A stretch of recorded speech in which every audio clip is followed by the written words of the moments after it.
বন্ধুরা, এখন সেই সময় আগত যখন বাংলাদেশে নতুন সরকারের করা ভুলের কারণে তারা নিজেরাই অনেক বড় বিপদে পড়বে। এতদিন পর্যন্ত ভারতের হাত বাংলাদেশের ওপর ছিল, যার কারণে বাংলাদেশের বড় বড় সমস্যাও ভারত দেখছিল। কিন্তু যেদিন শেখ হাসিনা বাংলাদেশ ছেড়ে ভারতে এসছেন, তখন থেকেই সেখানকার নতুন সরকার ভারতকে কয়েকবার হুমকিও দিয়ে দিয়েছে। আর তাদের পক্ষ থেকে মিথ্যা অভিযোগ ভারতের ওপর চাপানোর চেষ্টা অনবরত জারি রয়েছে। কিন্তু মনে হয় বাংলাদেশে নতুন সরকার ভুলে গেছিল যে তারা জল এবং তেল থেকে শুরু করে বিদ্যুতের জন্য ভারতের ওপর নির্ভরশীল। এবং কিছু দিন আগেই যে খবর বেরিয়ে এসছে, সেটা বাংলাদেশে নতুন সরকারের পায়ের তলার জমি সরিয়ে দিয়েছে।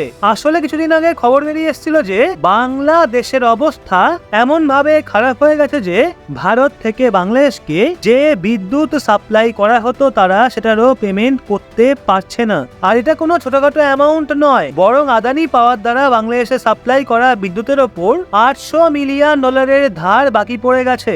অর্থাৎ এখনো পর্যন্ত ভারত দ্বারা বাংলাদেশের বিদ্যুৎ সাপ্লাই কম করার কথা চলছিল, যখন বাংলাদেশের বিদ্যুৎ প্রয়োজনীয়তায় কমতে দেখা যাবে। শুধু তাই নয়, বরং বাংলাদেশের অর্থব্যবস্থা এমন ভাবে বিপদগ্রস্ত হয়েছে যে তাদের যে বিদেশি মুদ্রা ভান্ডার ছিল সেটা প্রায় সম্পূর্ণভাবে খালি হয়ে গেছে।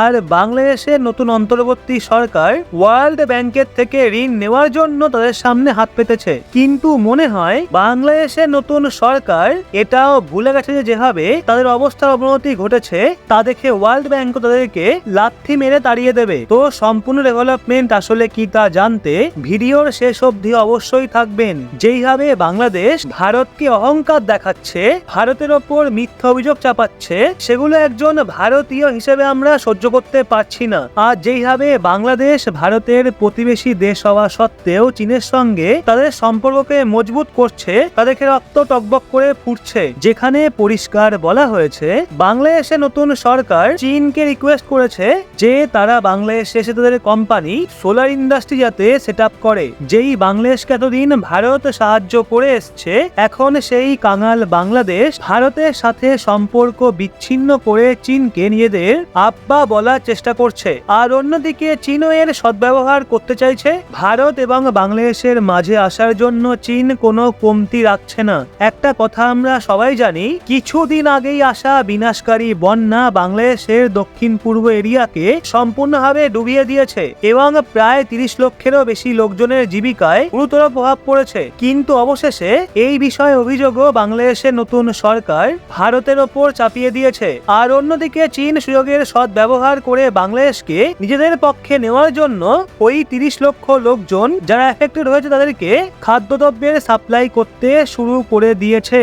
আর এই কথা জেনে আপনি আশ্চর্য হবেন যে এর মধ্যেই বাংলাদেশের নতুন সরকারকে চীন দ্বারা $20,000 চেক দেওয়া হয়েছে, যাতে এই টাকার ব্যবহার করে বাংলাদেশে যে খাবারের অভাব দেখা দিয়েছে তা পূরণ করতে পারে। এর সাথেই বাংলাদেশের নতুন সরকার ভারতকে তাদের অহংকার আরো বেশি করে দেখাচ্ছে। কিন্তু বাংলাদেশের নতুন সরকার মনে হয় এটা ভুলে গেছে যে যেই কাজটা চীন পাকিস্তান, শ্রীলঙ্কা এবং মালদ্বীপের সঙ্গে করেছে, ঠিক সেইভাবেই চীন বাংলাদেশকেও বাটি ধরানোর চেষ্টায় রয়েছে। আর এর উল্টো দিকে বাংলাদেশ এমন সময়ে ভারতের ওপর মিথ্যা অভিযোগ চাপিয়েছে যেই সময় তাদের ভারতের সাহায্য সবচেয়ে বেশি প্রয়োজন। কেননা বাংলাদেশের বিগড়ে যাওয়া অবস্থা এবং নতুন সরকার দ্বারা গ্রহণ করা উল্টোপাল্টা পদক্ষেপ বাংলাদেশের পরিস্থিতিকে রাস্তায় এনে নামিয়েছে। বাংলাদেশের কিছু এলাকাতে ফুড ক্রাইসিসও দেখতে পাওয়া যাচ্ছে।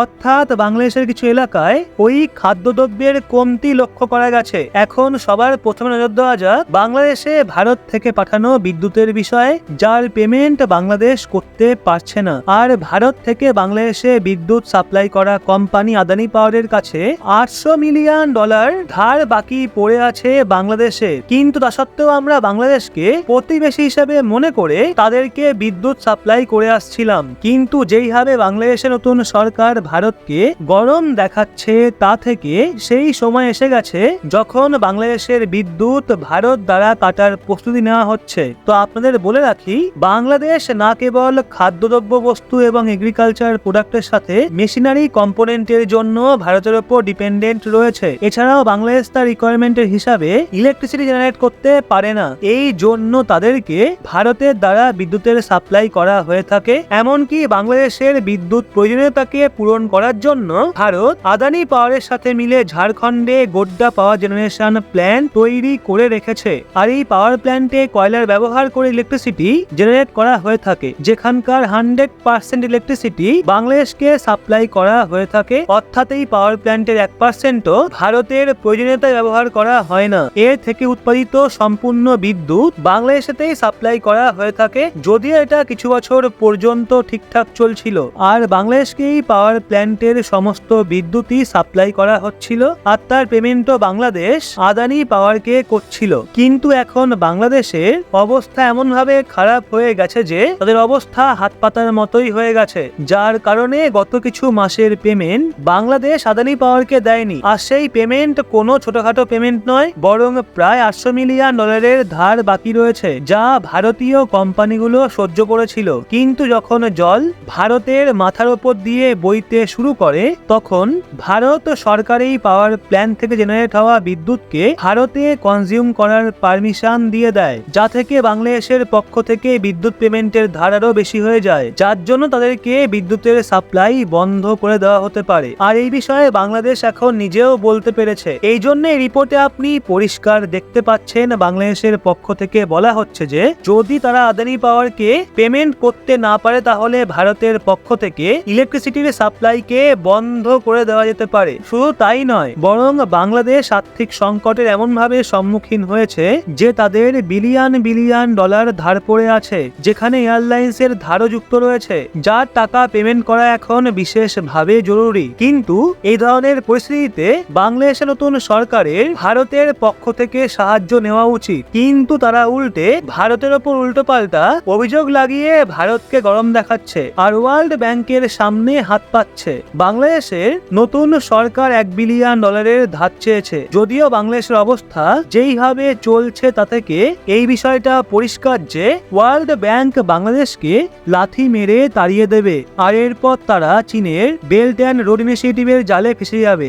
আর চীন তাদের লুটে নেওয়ার পর তারা আবার ভারতের পায়ে পড়ে সাহায্য চাইবে। তো এখন আপনার কি মনে হয়, পরবর্তীকালেও বাংলাদেশের নতুন সরকার কি ভারতের কন্ট্রোলে আসবে? হ্যাঁ অথবা না, নিজেদের মতামত কমেন্টে অবশ্যই জানান। আর ভিডিওটা ভালো লাগলে অবশ্যই একটা লাইক এবং চ্যানেলটা সাবস্ক্রাইব করে আমাদের সঙ্গে থাকবেন।